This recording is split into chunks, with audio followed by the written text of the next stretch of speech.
I'm going to go ahead with the meeting beginning ritual.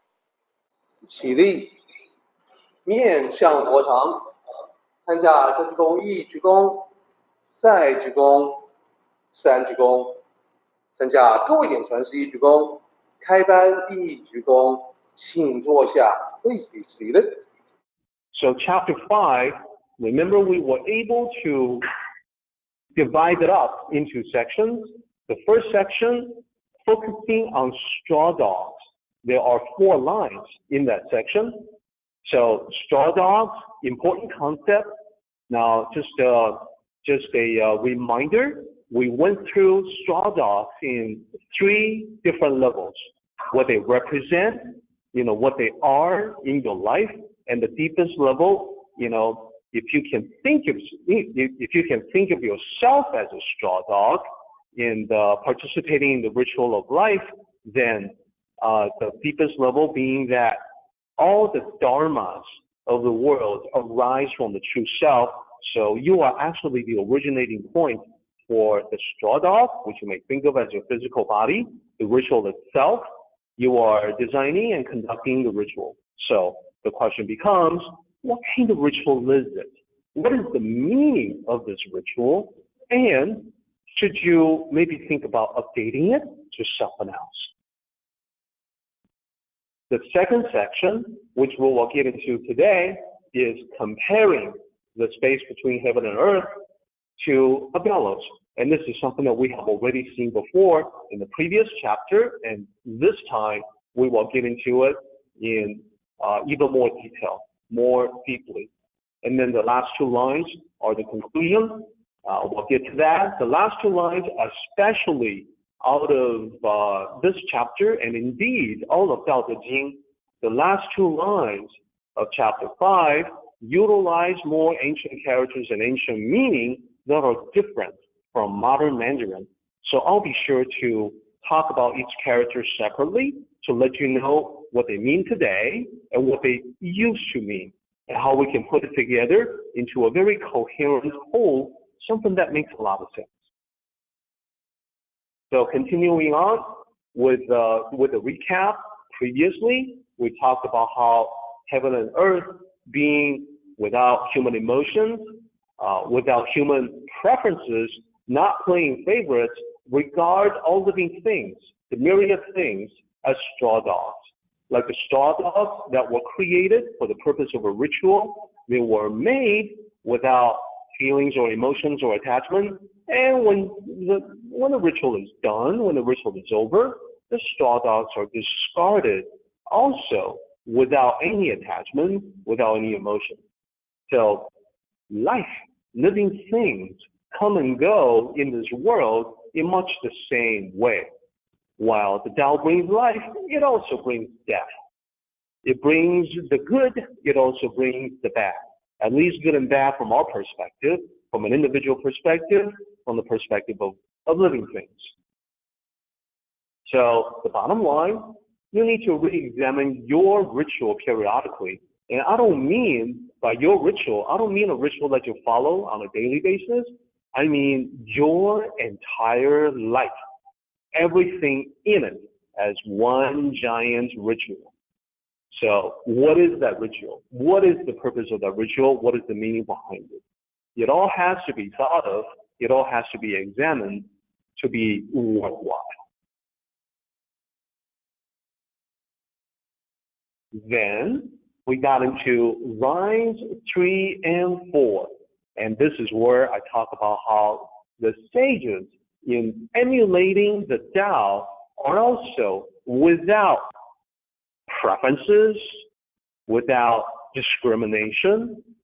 So remember, an important point was the clarification that this doesn't say that for Tao cultivators, there's just no good and bad, and all are equally good, equally acceptable. So what this actually says is that there's rational basis for the decisions that the sages make for the evaluation and assessment.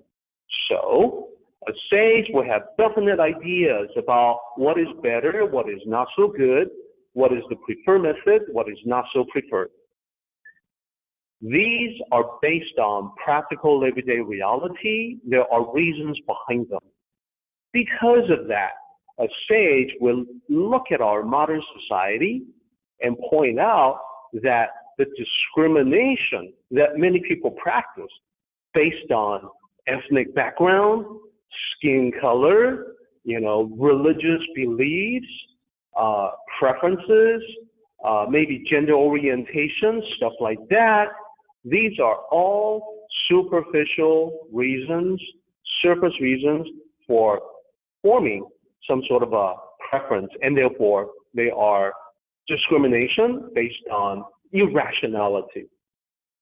So for the sages to evaluate and assess, it would have to be based on things other than surface appearance. Like, I like people who are good looking. I dislike people who are not so great looking. That's a very surface level, very shallow type of evaluation. Whereas the sages would disregard all of that, disregard anything like ethnic background or, religious orientation, political orientation, any orientation, and say that, well, I really need to get to know the essence of the person and make my evaluation there. Perhaps this person, in essence, is someone who is ahead of me in the journey of life. If so, I need to follow this person. I know they will pick and choose the right path. Perhaps this person I am assessing is someone who is behind me and following my steps. If so, I'm going to be careful where I tread so that I do not lead them away from the path, away from the right path, the proper path. So discrimination being discriminatory, while there are rational and irrational bases for that kind of distinction. So anyhow, we went through quite a bit about treating everybody like straw dogs, or nature itself treating living things like straw dogs. So now you know at least exactly what the first 4 lines of the Tao Te Ching, chapter 5, says, and what it's trying to get at. The metaphor for straw dogs, particularly important because it brings in all kinds of things. It brings in all kinds of additional layers of meaning that we had explored last time, and we will continue to explore this time. So now I want to highlight the wrong way to translate the first 2 lines. So here's a bad translation that I want to highlight. So the first 2 lines, remember, a very nearly literal translation is about heaven, first character, and earth are, last 2 characters, impartial, without preferences. And they treat the myriad things, first 3 characters, as straw dogs, last 2 characters. So that's what the original says. So here's the bad translation. The Tao doesn't take sides. It gives birth to both good and evil. Now that you know what the original says, you can see how the translation was derived, but it's more like an interpretation. It doesn't really qualify as a translation. So heaven and earth, for instance, has become the Tao. Perhaps the original intent was to talk about the Tao, or perhaps it was to talk about nature. Either way, Tiandi, heaven and earth, are not the same thing as the Tao. Doesn't take sides. That's where we talk about being impartial, no preferences, etc. So maybe we can let that slide. But what about this? It gives birth to both good and evil. What in the original? There's no giving birth anyway in the original text. It talks about the myriad things. It doesn't talk about good and evil.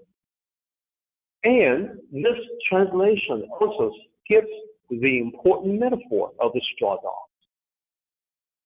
So now you can tell that this is not a translation at all. The English words have no match or very little match with the original.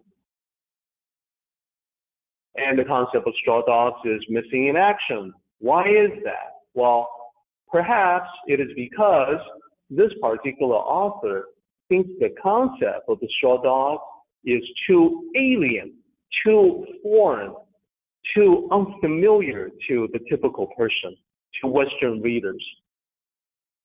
And that's why it's completely skipped. It's completely glossed over and not translated at all.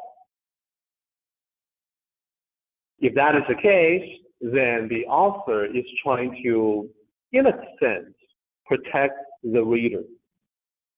But in doing that, the author actually robs the reader of the original richness, because there is a whole lot associated with straw dogs that would all be missing if it doesn't show up in the translation. So moving on.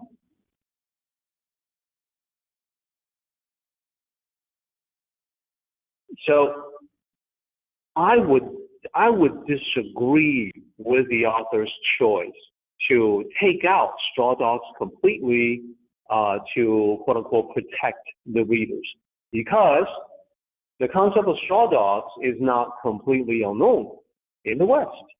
In fact, in 1971, there was a movie, quite well known in its time, starring Dustin Hoffman, and the title of the movie was Straw Dogs. And the title of the movie was derived from the Tao Te Ching. That movie was remade recently in 2011, same title, Straw Dogs. So how unfamiliar, how foreign can it be if it actually was the title of a movie that was remade? Well, it's not. People can, you have to trust people. They have the intelligence to understand metaphors and the implication of the metaphors. There's no need to protect them against these unfamiliar terms. Now, by the way, I haven't seen this movie, neither the original in 1971 or the 2011. That is because the movie is said to be very violent. That completely turns me off. I have no interest in seeing violent movies. I'm just making the point that because the movie was made, it's got to have some connection with mainstream audience. There's got to be some familiarity already in place on the parts of people for that to have been a movie title. But the more important point is that why is the author or the translator being sort of like a literary nanny to protect you against terms that may be too unfamiliar to you? It isn't the job of the translator to pass judgment on whether something is too foreign to translate. The job of the translator is to translate. So the more a translation skips key concepts of the original, the more condescending it is to the readers. I really feel that's the case. Like, you guys, I know better than you do, what you ought to be exposed to. So I'm going to limit these advanced concepts to the academics and the scholars, and you, the little people, I'll just explain it to you in simple words that you can understand. How condescending is that? That's not in keeping with the Tao at all. That's certainly not in keeping with the spirit of humility that pervades the Tao Te Ching, that is in every teaching of the Tao. Okay, so let's move on to the next one. So we are now in lines 5 and 6. Lines 5 and 6, let me start out with 5. 天地, again, that's heaven and earth. And then 之 is the apostrophe S. 间 is the in-between. So the in-between of heaven and earth, or the space between heaven and earth, we can look up and then we see that above ground level, there's a lot of empty space. And then at some point further up, we see the clouds. And then, of course, we see the sun, we see the moon, we see the stars, etc. But they are even further off. So it says the space between heaven and earth is not like a bellows. So now I need to single out these two characters, 卓越. Now, these are actually not important characters to get to know. Reason being that these two characters are ancient Chinese. They're only used in classical Chinese. They're complex. They're never used again in modern Mandarin. They haven't been used for hundreds of years now. So it's important to know what they mean, but it's not important to learn them because they are not practical characters to learn. In modern Mandarin, you would express the concept of the bellows with two other characters that are much simpler. So nowadays, to say the same thing, you would use 风香, these two characters. The first character, 风, means wind. The second character, 香, means box. So if you think about it, the bellows would be air blasting out of it. That's like a box containing wind, and you're letting the wind out as you're working the bellows. So easier to understand. So as I mentioned, this concept of the Tao resembling the bellows is similar, is alluded to in the previous chapter, because inside the bellows there seems to be nothing but empty space, and we know with our modern knowledge that inside the bellows it's just air. There's nothing in there, but there's air. The more you use it, the more you produce blasts of air out of it. And normally, you would aim the bellows at the furnace, so you can blast air into the flame to give it the oxygen that it needs to burn more hotly, to burn at a higher temperature, to burn more fiercely. So that's the bellows. Let's move on. So what is it about this bellows? How do we use this metaphor to understand the Tao better? So let's take a look at line 7. So we got 4 characters here. First one means empty. And then we have a connective character here that means but. And then we have a negation character which means not. And then the last character is exhausted. And this is the ancient meaning of that particular character. Is used in related fashion to mean exhaustion. So putting it all together, it says empty but not exhausted. That's a reference to the fact that there seems to be nothing in the bellows, and yet its functioning is inexhaustible. You can keep on using it, and it'll never run out of juice, so to speak.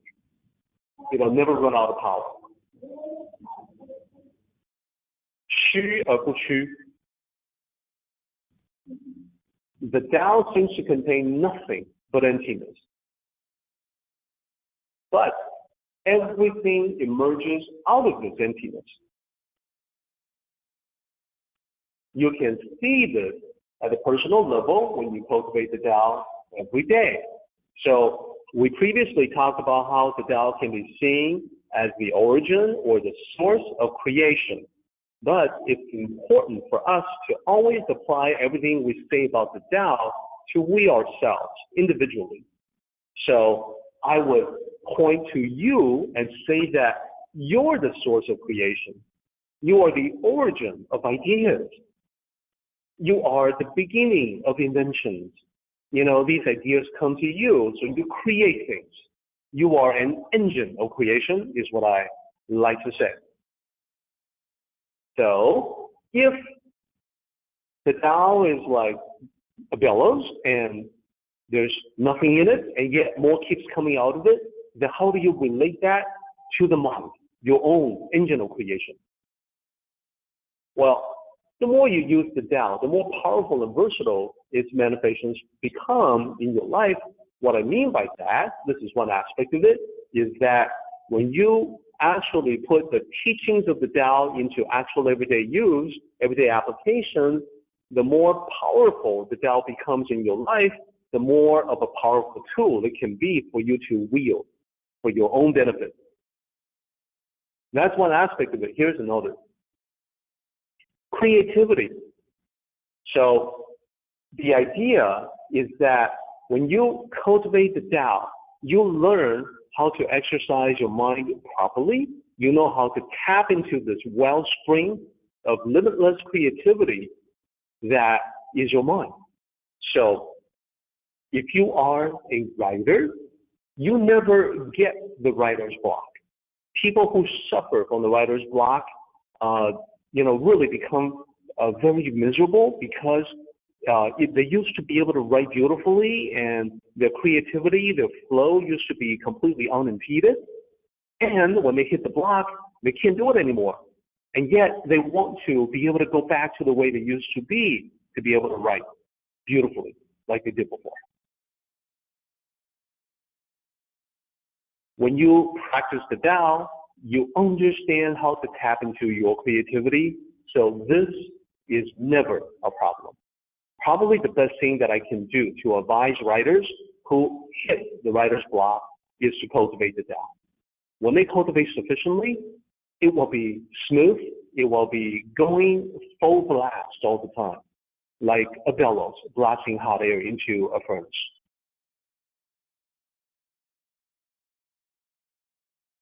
Okay, let's talk about line 8. So line 8 says it moves and produces more. So here's what I want to point out.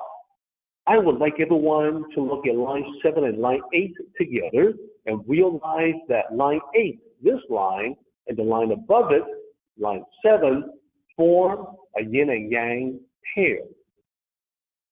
What do I mean by that? Well, take a look at the yin side.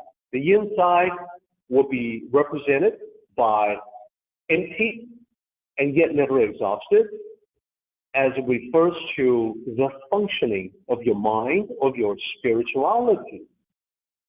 The more you contemplate the Tao, the more powerful it becomes. Well, the mind seems empty, like the void of the Tao, and yet new ideas keep coming from it. Intuitions about the right approach in any situation just keep coming up. This happens if you cultivate the Tao properly. So this is the mental side of things. This is the thinking side. This is all about thoughts. So I will label that, at least for now, the yin side is the yin and yang.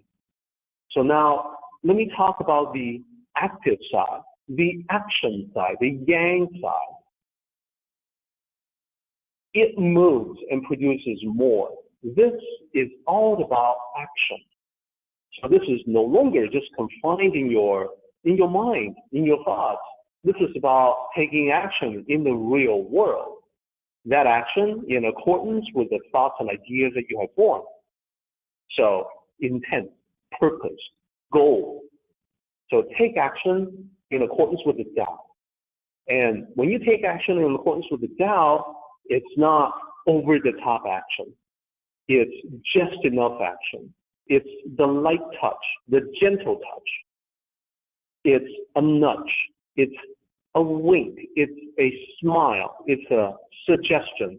It's just enough to get a desirable outcome. The more you are able to do this, the more you easily navigate through the obstacles and minefields of life. You know, and I know as we go through life that there are plenty of obstacles. There are even mines waiting for you to step on so it can blow up. With the Tao, you are guided through all of that so you know how to get around the obstacles and you know how to avoid the mines. So this is the action side. Now, let me also make another point which I feel is very important and oftentimes overlooked. So I talk about this in the practice session of the 3 treasures after an initiation, after the ceremony. So the 3 treasures of Yiguan Tao, they are patterned after the Tao itself, and therefore they take on the characteristics of the Tao, so they are exactly the same. The 3 treasures are an infinite resource that improves with usage. The more you use it, the more you use a particular treasure, the more powerful, more precise that treasure becomes.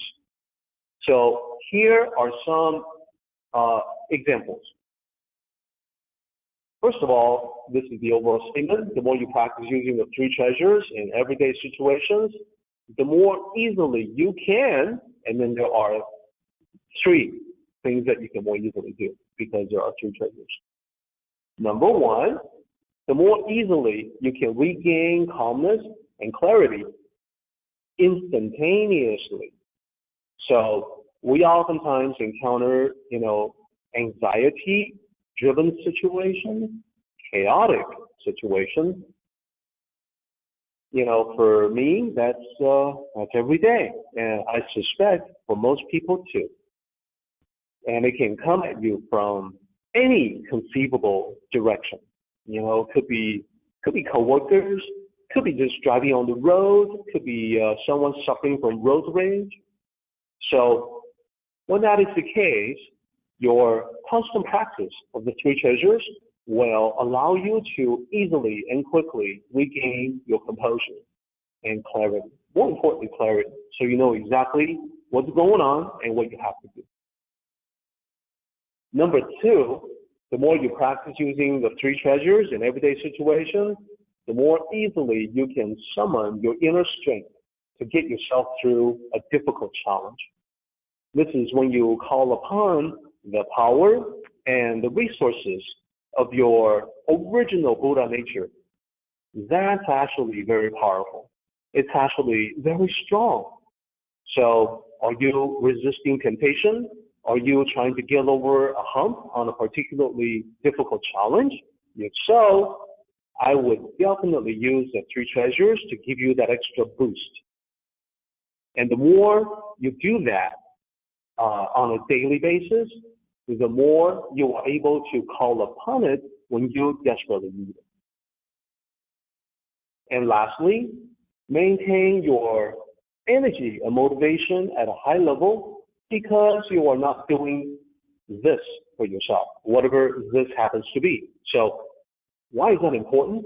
Because we're human beings. There's only so much that we will do. That we will only go so far if it's just for ourselves.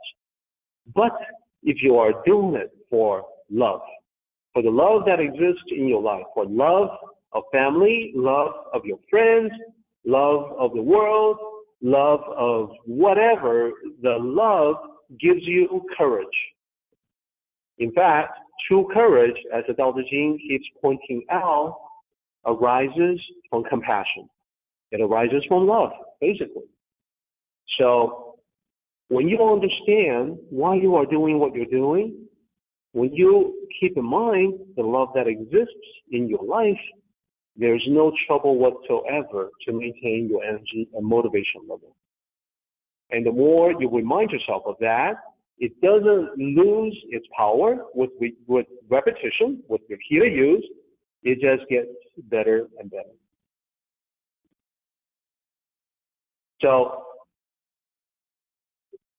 and this is, by the way, this is one of the reasons why I oftentimes will recommend the three treasures to people. Like, for instance, if I have friends that I know, they're about to hit a chapter in their lives that's full of chaos, then I will say, listen, it's gonna be good. It's gonna be a good idea. It's gonna be beneficial for you to receive the three treasures and start practicing it.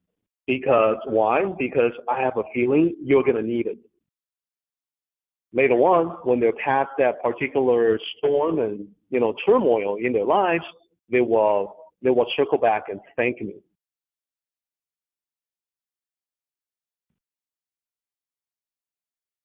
Of course, I know that for some of you out there, you're listening to this and you're thinking, well, you're talking about me right now. My life is full of turmoil and chaos. I could use this right now. Yes, indeed.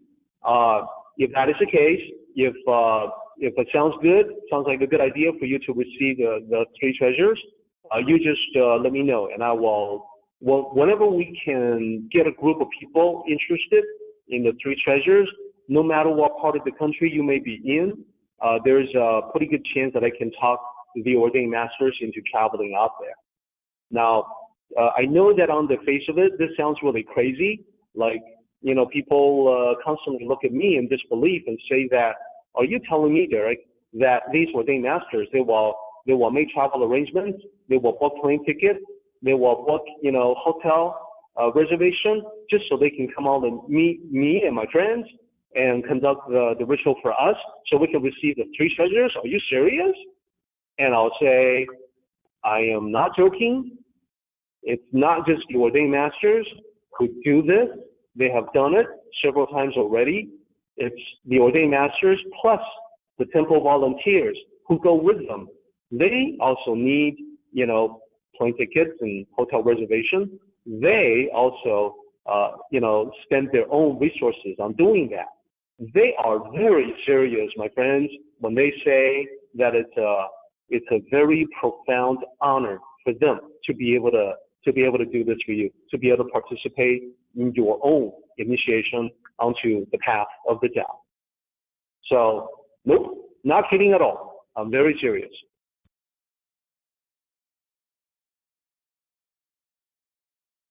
Okay,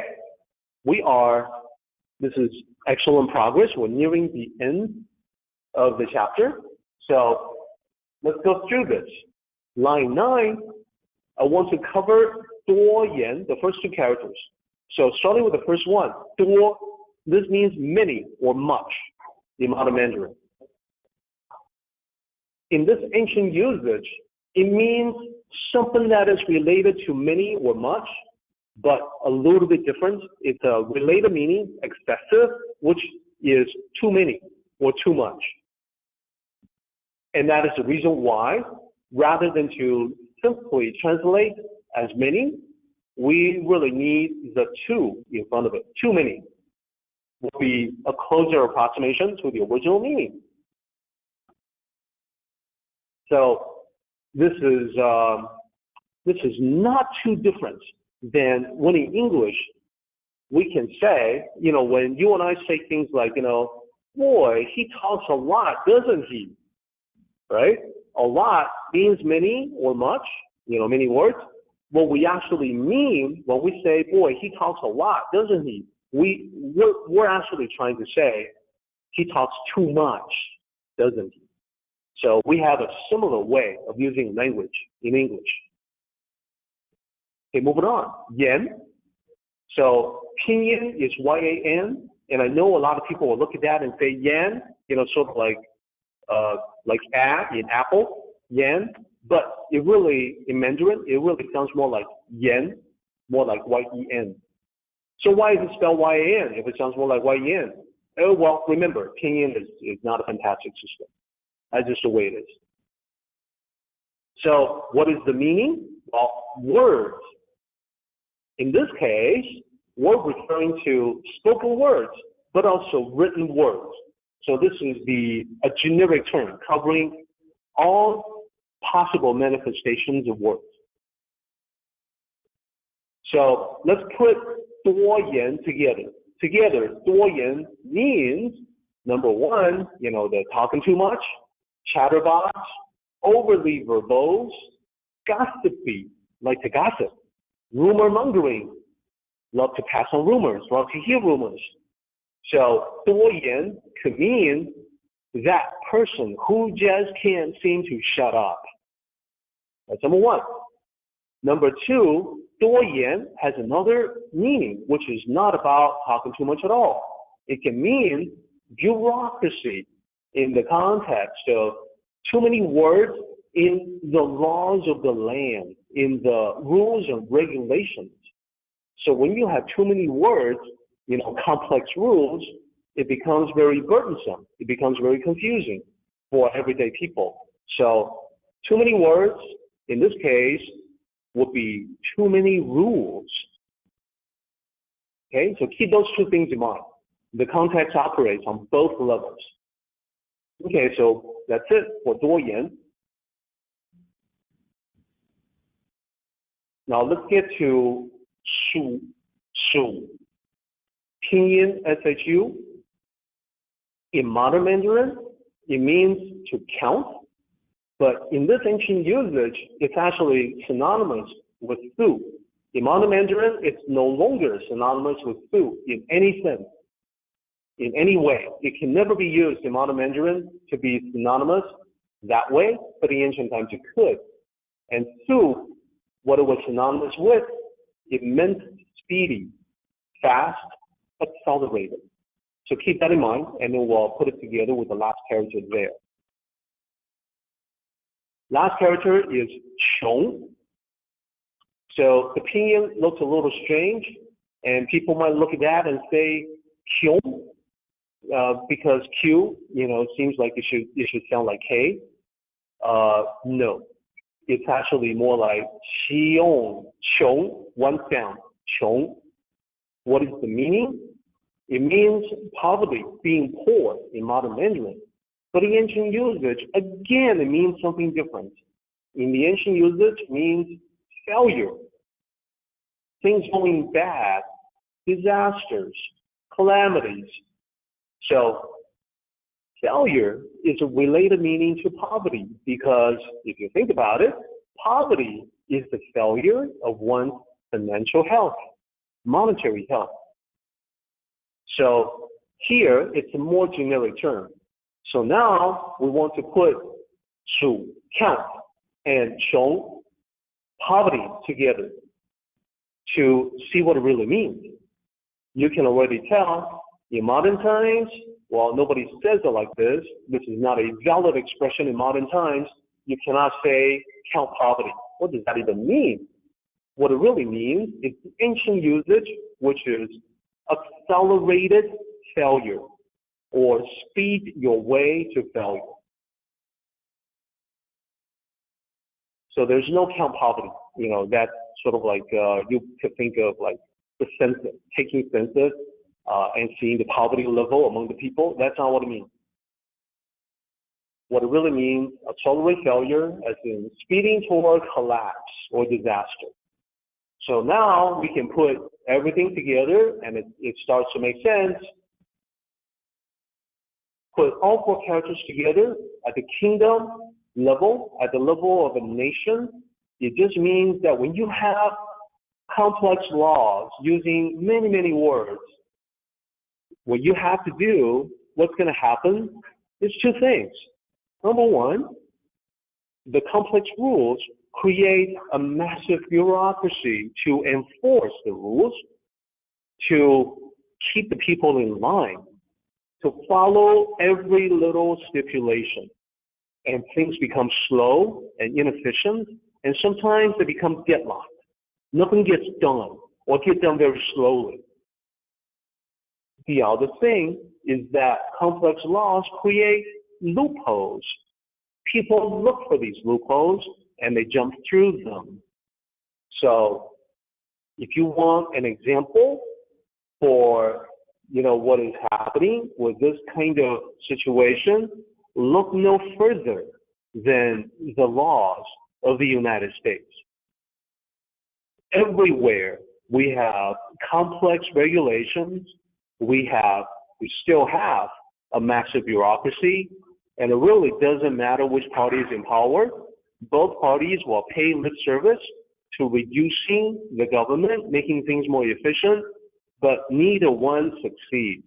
And in fact, it's the one that is the most hypocritical, that talks about it the most and does the least, that I am personally opposed to. At the level of personal interactions, it means, if you talk too much, you're going to cause problems. Loose lips sink ships. That is, people who can't seem to shut up guarantee their own failure, guarantee their own doom.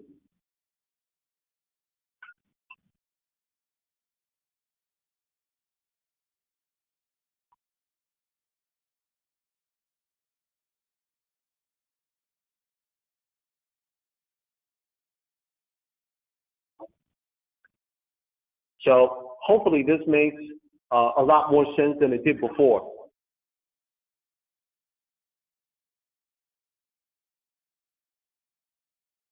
It makes sense on both levels, And I see that we are now drawing to a close. We're 5 minutes away from 12:30, so we really should be jumping ahead.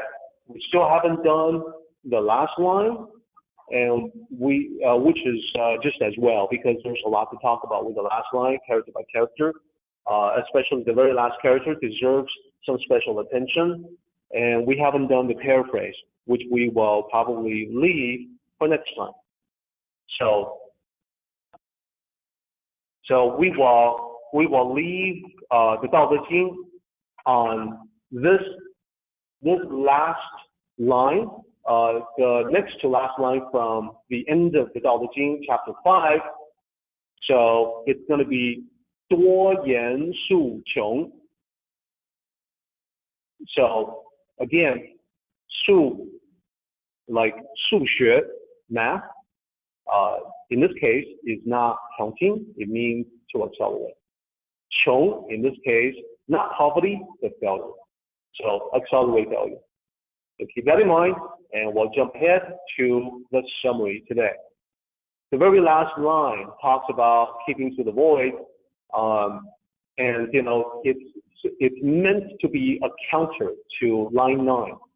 So if you think about the opposite of line 9, too many words, keeping to the void, the very last line, the essential meaning is going to be to keep quiet. Don't be like the people who can't seem to shut up. Okay, so let's go through the thoughts inspired by chapter 5 of the Tao Te Ching.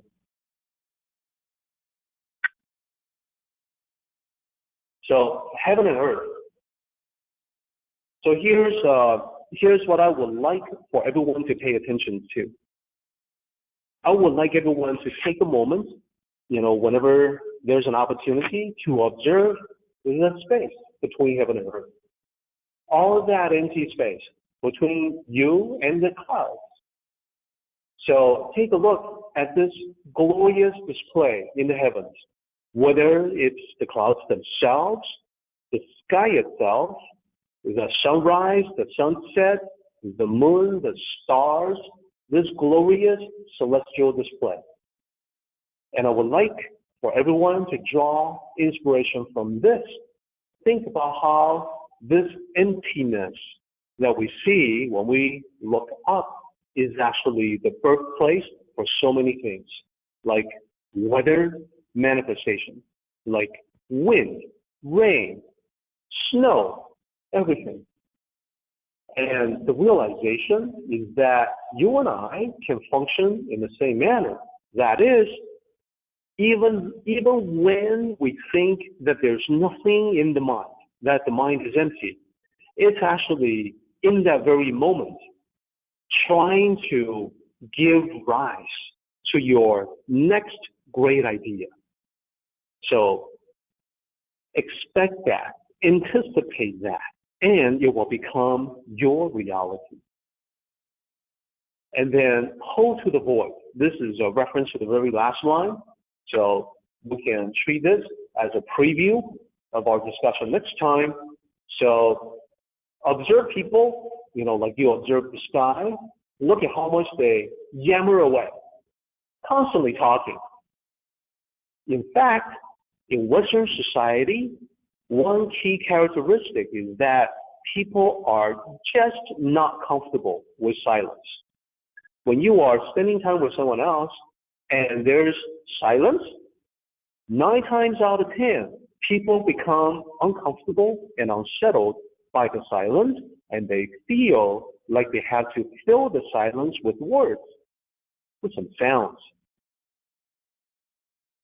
So instead of doing what everybody does, I'd like to challenge you to think along the Tao paradigm. And that means when you are with people that you cherish, people you love, and there's a moment of silence between the two of you, or maybe more than 2. I want to challenge you to feel the silence and be very comfortable with it. Have no trouble with it. You can enjoy the silence just as much as a good conversation with that same friend. So draw comfort from silence and realize that now that you are redirecting your energy from talking, from using too many words, and redirecting that energy to thinking and then acting upon your thoughts, you can do so much more. In fact, if you do this, if you start observing this, and if you start treasuring silence, if you start to reduce the amount of words that you use, you can live more. You can live at least twice as much as the typical person. You can have twice as much fun, get twice as much done. And believe it or not, this is all just the most basic level of the Tao. This is just Tao 101. When you get really into the Tao, it's not just twice as much. It's many times as much. Let's go ahead and do the meeting ending ritual, everybody. 起立，面向佛堂，持架三鞠躬，一鞠躬，再鞠躬，三鞠躬，持架各位顶传十一鞠躬，斜翻一鞠躬。We're done, everybody. Thank you so much.